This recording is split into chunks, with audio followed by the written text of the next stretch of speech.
September 19th, 1944. A cold, colorless dawn drifts over the rolling fields near Arracourt. Fog hangs so thick it feels like a wall of wet wool, swallowing sound and blurring the edges of every shape. Somewhere inside that gray void, 5 American M4 Shermans sit motionless on a gentle rise. Engines idling low, hidden beneath the mist. Their crews cannot see more than a few dozen meters ahead. Every breath condenses inside their tanks, mixing with the faint scent of oil, metal, and nervous anticipation. Across the valley, the deep rumble of engines begins to build heavier. Slower, unmistakably German. Panthers, dozens of them. Their silhouettes flicker like ghosts behind the fog curtain, confident in their armor, unaware of how close they already are. The American tank commanders listen carefully through their headsets. Short, calm radio exchanges. No shouting, no panic. Just 5 crews waiting for a moment that will last seconds, but be remembered for decades. A faint shape emerges. Then another. Panthers advancing blind. The Shermans ease their guns toward the sound. Still unseen but perfectly positioned, the Germans expect an easy victory to understand why. We must look back at the storm gathering across France in the late summer of 1944. The summer of 1944 had transformed the Western Front with astonishing speed. Only months earlier, the Allies had struggled through the Normandy bocage, paying in blood for every hedgerow. But once the German lines cracked under the weight of Operation Cobra in late July, everything changed. The U.S. 1st and 3rd Armies burst into the open countryside, exploiting mobility in a way the Wehrmacht could no longer match. German units, hollowed out by losses and starved of fuel, fell back in disorganized clusters across France. Asterisk by early September. The German command structure in the west bordered on collapse. Army Group B was reeling from the encirclement at Falaise. Entire divisions existed in name only. The rapid American advance stunned German planners, who had expected weeks of grinding attrition rather than a breakout that forced them into a headlong retreat toward the German frontier. Asterisk. Yet the speed of the Allied advance created its own problems. Patton's Third Army, racing eastward with remarkable momentum, strained its fuel lines to the limit. Supplies lagged behind the spearheads, trucks struggled to keep up. Armored formations frequently halted simply to wait for gasoline. Still, Patton pushed onward, determined to seize key to Lorraine and Lorraine before the Germans could reorganize. Asterisk Lorraine was no ordinary landscape. Unlike the hedgerows of Normandy or the open plains farther east, it consisted of rolling hills, irregular ridges, scattered woods, and morning fog that often lingered until noon. The region favored forces that could maneuver, exploit cover, and strike with initiative. But it also favored ambushes, poor visibility, and sudden violence erupting out of blank white mist. These conditions would later decide the fate of entire armored formations. Asterisk, as the Americans pressed into Lorraine. The German High Command sought desperately to stop them before they reached the Moselle River. New armored units were formed. Not from veteran divisions, but from hastily assembled Panzer Brigades. These brigades, such as the 111th and 113th Panzer Brigades, were created in late summer with the hope of restoring German offensive strength.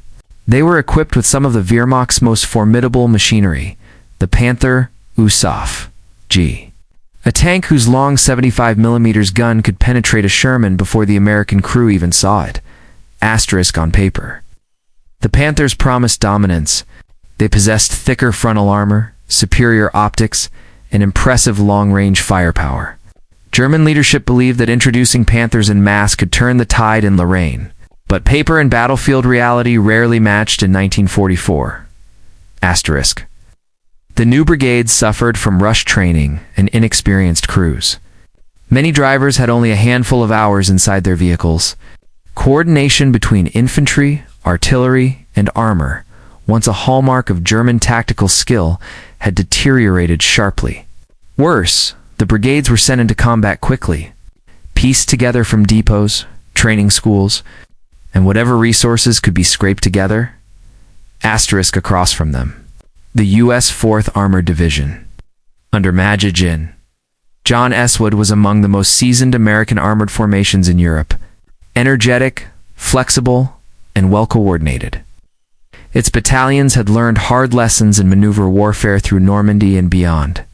Within this division, the 37th Tank Battalion, led by the calm but relentless Col. Creighton Abrams, was known for its aggressive spirit and disciplined execution. Asterisk, the contrast was stark. American tank crews had trained and fought together for months. Every Sherman carried a radio, allowing rapid communication and coordinated movement. Their doctrine emphasized mobility, flank attacks, and exploiting gaps rather than charging head-on into superior armor. Asterisk, yet the Americans were not complacent. They understood the Panthers' killing power. They understood the risk of engaging a tank whose gun outranged them. But they also understood the terrain of Lorraine, and they learned how to use it. Asterisk, by the second week of September. Both armies converged toward the cluster of ridgelines and farmland near Arracourt. The Germans planned to counterattack and destroy the thin American armored screen before the fog lifted. They believed the Shermans would be caught exposed in open terrain. They believed their Panthers would sweep the fields clean. Asterisk. They believed the battlefield favored them. Asterisk, but Lorraine's fog did not reveal its secrets easily. And it was about to show that the advantage lay not with the tank that hit hardest, but with the one that struck first and maneuvered best. Asterisk. And so the stage was set for a confrontation that would stun German commanders and become one of the most remarkable armored engagements on the Western Front. Asterisk. The late summer of 1944, the Western Front was defined by a sense of momentum that seemed almost unstoppable. After the breakout from Normandy in July, the explosive success of Operation Cobra, the Allied armies surged across France with a speed that surprised even their own commanders. German defensive lines that had held for years suddenly collapsed in a matter of weeks. The once feared Wehrmacht, bled white from attrition and retreat, struggled to form any stable front as it fell back toward its own borders. Asterisk, by early September. The U.S. Third Army under Lieutenant General Georges Patton had crossed much of northern France and was pushing into the region of Lorraine. This was not a simple extension of the advance. Lorraine held strategic value. It was the gateway to the German frontier, dotted with rivers, ridges, and defensive positions the Wehrmacht intended to use as a shield for the Saar industrial heartland. If Patton broke through Lorraine, he wouldn't just be chasing German troops. He'd be driving into the economic lungs of the Reich. Asterisk, but rapid success came with a cost. Fuel shortages began throttling American movement. Units advanced so quickly that their supply lines stretched thin. Tanks that had raced across open countryside now found themselves pausing for gasoline, ammunition, or spare parts. The Germans noticed this slowing pace. To Berlin, it signaled a fleeting opportunity to strike back. Asterisk. Faced with catastrophic armored losses in France, including nearly 2,000 tanks, destroyed or abandoned in the retreat, the German High Command scrambled to form new armored formations. In desperation, they created the Panzer Brigades, hastily assembled units equipped with some of Germany's best tanks, including the Panther. The goal was simple: hit the Americans hard, restore momentum. And by time for the defense of Germany itself, asterisk so, in early September, to such formations. Panzer Brigade 111 and Panzer Brigade 113 moved toward Lorraine under the control of the German 5th Panzer Army. On paper, these brigades looked formidable. Each had dozens of Panthers, supported by infantry on half-tracks and a small number of Panzer IVs. The Panther remained one of the most lethal tanks of the war. Long gun, thick-sloped armor, superior optics. Against a Sherman from the front at long range, it was nearly unbeatable. German commanders believed this gave them a decisive advantage. The Americans, they assumed, were overextended. Their supply columns were overstretched, their tanks worn from weeks of combat. If a concentrated armored strike hit the U.S. Third Army before it regained full logistical strength, perhaps the tide could turn. Yet the Germans misunderstood the reality on the ground.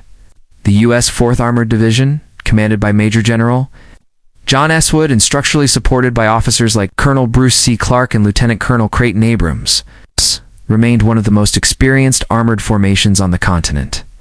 Its tank battalions had fought across Normandy, Brittany, and central France. Developing a level of tactical cohesion the newly formed German brigades could not match. The terrain around Arracourt also played a crucial role. Lorraine was a patchwork of rolling fields, hedgerows, shallow valleys, and ridgelines. Under clear skies, the Panther's powerful 75mm gun could dominate the open ground, hitting targets well beyond the Sherman's effective range.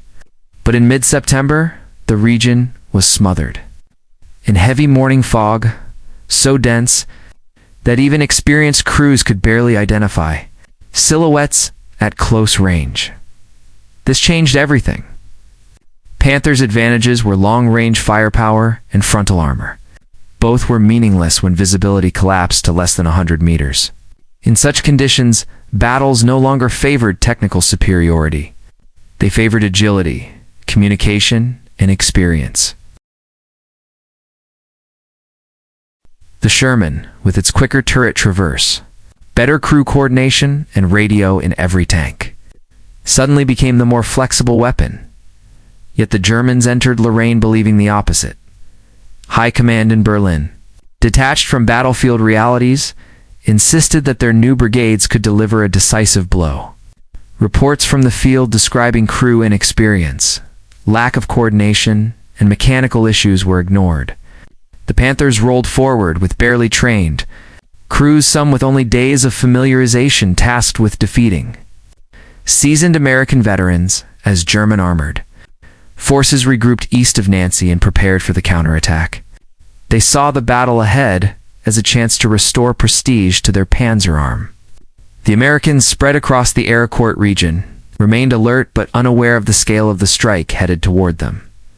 The fog would be the stage. Lorraine would be the proving ground, and the clash between Panthers and Shermans would become one of the most unexpected upsets of the entire war. To understand how this complex buildup shaped the coming shock at Arracourt, the broader forces behind the German and American deployments must be explored more deeply. By late summer 1944, the Western Front had transformed with breathtaking speed. Only months earlier, the Allies had struggled to break out of Normandy's hedgerows, inching forward under relentless German resistance. But in July, Operation Cobra ripped open the German lines, unleashing a tidal wave of American armor that surged across France with a momentum few expected. Cities collapsed in rapid succession. German divisions disintegrated under the combined pressure of air power, artillery. In mobile warfare, they could no longer counter with coordinated force. Amid this collapse, the German High Command faced a crisis unlike anything since the early days of Operation Barbarossa. Entire armored formations had been destroyed or severely weakened. Crews were exhausted. Equipment losses were catastrophic. Yet Hitler remained convinced that a decisive counterstroke could halt the American advance. His answer was the rapid creation of new Panzer Brigades, units built around the formidable Panther tank, rushed into service with the hope of restoring German armored supremacy on the battlefield. The idea on paper was simple: take the Panther, arguably the most technically advanced tank Germany fielded, and combine it with mobile infantry and armored reconnaissance. Strike fast, strike hard, and exploit the Panther's superior gun and frontal armor to shatter U.S. armored divisions. In practice, these brigades were assembled quickly, often with minimal training and inadequate coordination. Many Panther crews had barely completed basic gunnery before being sent to the front. As the American forces pushed toward the German border, General Georges Patton's Third Army spearheaded the drive. His right flank advanced into the region of Lorraine, a landscape of rolling hills, open fields, scattered woods, and small farming villages. The ground here would soon become one of the most critical tank battlefields of the Western Front, though few recognized it at the time. For the Americans, Lorraine posed new challenges. Supply lines stretched thin. Fuel shortages slowed advances. The weather shifted unpredictably, with thick morning fog settling into the lowlands. But Patton's troops retained one major advantage: experience. The U.S. armored divisions, particularly the 4th Armored Division, had been fighting continuously since Normandy. Its tank battalions, including the famed 37th Tank Battalion, were battle-hardened, well-coordinated, and equipped with reliable communication systems that tied together tanks, infantry, artillery, and reconnaissance. Asterisk, the Sherman tank, often criticized for its thinner armor and weaker gun, possessed strengths that mattered deeply in fast-moving operations. Its turret traverse was rapid. Its mechanical reliability was superior to many German designs. Most importantly, every Sherman had a radio, allowing for real-time coordination that German formations often lacked. Asterisk, by contrast, German armored leadership suffered from rushing. The new Panzer Brigades, including the 111th and 113th, soon to clash at Arracourt, were formed hastily, combining new Panthers with inexperienced crews and insufficient logistical support. Their officers had little time to build cohesion within their units. Many tank commanders relied on outdated maps, limited reconnaissance, and optimistic assumptions about American positions. Asterisk. In early September 1944, as Third Army approached the Moselle River, German command saw an opportunity. Believing the Americans were stretched thin and vulnerable, they ordered the newly formed brigades to counterattack. The goal: drive Patton's forces back, reclaim key ground, and blunt the Allied advance before it reached the German border. Asterisk. Lorraine's terrain seemed perfect for the Germans. Open fields would allow Panthers to use their long-range guns. High ground offered favorable firing positions. The Panthers' thick frontal armor meant it could engage Shermans from distances the Americans usually avoided. Asterisk. But fate, weather and timing conspired to create a different reality. Asterisk. September brought dense morning fogs that often lasted for hours. Visibility dropped below 100 meters. In such conditions, long-range gunnery became useless. Battle devolved into close-range engagements where surprise, maneuverability, and communication mattered more than armor thickness or gun penetration. The Panthers, with their slower turret traverse and restricted visibility, became vulnerable in ways their designers never intended. Asterisk. This was the world the 37th Tank Battalion occupied when the first German counterattacks began near Arracourt. A quiet series of ridges and valleys was about to host some of the most unexpected tank victories of the war. The Germans marched toward Lorraine, believing that the Panther would dominate the battlefield. The Americans waited with the calm confidence of crews who had survived Normandy and knew how to read the land better than any blueprint. Asterisk. And on that fog-covered morning of September 19th, German commanders believed they had the tactical advantage, unaware that the very conditions they trusted would soon expose every weakness in their hastily assembled brigades. Asterisk. The reasons behind this miscalculation reached deeper into doctrine, training, and technology, forming the foundation of the next layer of the story. Asterisk. By late summer 1944, the war in Western Europe had shifted with a speed that stunned even the most seasoned commanders. Only weeks earlier, the Allies had been locked inside the dense hedgerows of Normandy, inching forward through fields that turned every kilometer into a struggle. But after the breakout in late July, spearheaded by Operation Cobra, the German front collapsed across northern France.